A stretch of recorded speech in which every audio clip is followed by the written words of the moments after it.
Ktorá krajina je najlepšia na sezónnu prácu? Povedala by som, že sú asi 3 best krajiny a tými sú Island, Nórsko a Švajčiarsko.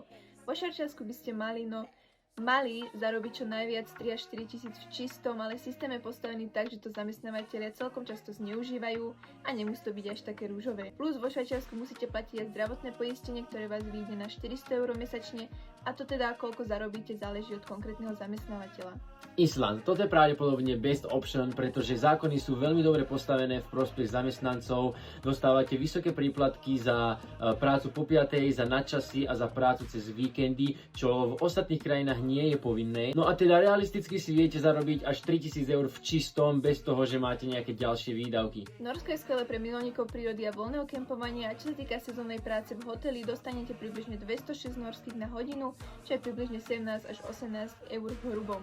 A to, či vám ponúknú stravu či ubytko, je tak 50-50, no realisticky zarobíte 2 až 2,5 tisíc eur. Takže ak ťa zaujíma viac o sezónnych prácach, určite nás sleduj.